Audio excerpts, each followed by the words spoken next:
ইসলামী শরীয়তে জুলুমের পরিণাম ভয়াবহ। অত্যাচারী শাসকের দীর্ঘদিনের অন্যায় অবিচারে জনমনে জন্ম নেয় চাপা ক্ষোভ। ঠিক তেমনটি ঘটেছে ইসরায়েলি প্রধানমন্ত্রী বেনিয়ামিন নেতানিয়াহুর ক্ষেত্রেও। ফিলিস্তিনি জনগণের ওপর যেই অন্যায় অবিচার করেছে এই রাষ্ট্রপ্রধান, তার সাক্ষী পুরো বিশ্ব। এরপর ইরান যুদ্ধ। কোনো স্পষ্ট যুক্তি ছাড়াই তেহরানের বিরুদ্ধে যুদ্ধে ঝাঁপিয়ে পড়েছেন যুদ্ধবাজ এই নেতা। আক্রান্ত হয়েছেন মরণ ব্যাধি ক্যান্সারে। শুধু তাই নয়, খোদ ইসরায়েলিরাই যুদ্ধ দেখতে দেখতে ক্লান্ত, অবিশ্রান্ত। এত যুদ্ধের কারণে ক্ষোভে ফেটে পড়েছে দেশের জনগণ। নেতানিয়াহুর বীভৎস মূর্তি বানিয়ে স্লোগান তুলছে রাজপথে। টানা যুদ্ধের কারণে নিজেদের প্রাণ শেষ করে দিচ্ছে আইডিএফ যোদ্ধারা। এপ্রিলেই স্বেচ্ছা মৃত্যু বেছে নিয়েছে ৭ জন। ইহুদি রাষ্ট্রের নেতাকে ক্ষমতা থেকে সরাতে মাঠে নেমেছেন তার ২ প্রধান রাজনৈতিক প্রতিদ্বন্দ্বী। জোটবদ্ধ হয়েছেন দেশের সাবেক ২ প্রধানমন্ত্রী নাফতালি বেনেট এবং ইয়ার লাপিদ। নিজেদের দল এক করে চলতি বছরের শেষে অনুষ্ঠেয় নির্বাচনে একসঙ্গে লড়াইয়ের সিদ্ধান্ত নিয়েছেন এই ২ নেতা।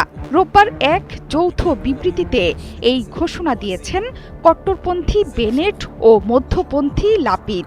বেনেটের দল বেনেট ২০২৬ এবং লাপিদের ইয়েশ আতিদ মিলে নতুন জোটের নাম হয়েছে টুগেদার, নেতৃত্বে বেনেট। টেলিভিশনে দেয়া ভাষণে ইসরায়েলি প্রধানমন্ত্রীর কঠোর সমালোচনা করেন ২ নেতা। লাপিদ বলেছেন, বেনেট ডানপন্থী কিন্তু সৎ মানুষ। এই পদক্ষেপের একটাই উদ্দেশ্য, বিরোধী শিবিরকে ঐক্যবদ্ধ করা, পাশাপাশি অভ্যন্তরীণ বিভাজন দূর করা। আসন্ন নির্বাচনে জয়ী হয়ে দেশকে এগিয়ে নিতে চাইছেন ২ জনই। আদর্শিক মিল না থাকা সত্ত্বেও মূলত নেতানিয়াহুর বিরোধিতাই এক সুতোয় গেঁথেছে তাদের। বিচ্ছিন্ন বিরোধী দলগুলোকে এক ছাদের নিচে আনাই জোটের প্রধান লক্ষ্য।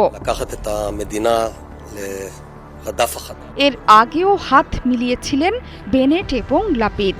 ২০২১ সালের নির্বাচনে এক জোট হয়ে নেতানিয়াহুর ১২ বছরের শাসনের ইতি টানেন তারা। তবে এই জোট সরকার টিকেছিল মাত্র ১৮ মাস।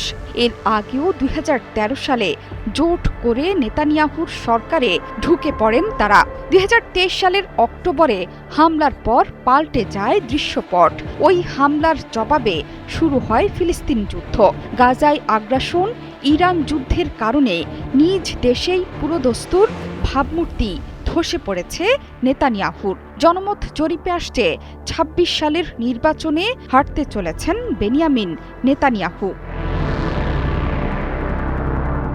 একসময় ৫৪ বছর বয়সী নাফতালি বেনেট ছিলেন ইসরায়েলি সেনাবাহিনীর কমান্ডো। পরে প্রযুক্তি খাতের উদ্যোক্তা হিসেবে বনে যান কোটিপতি।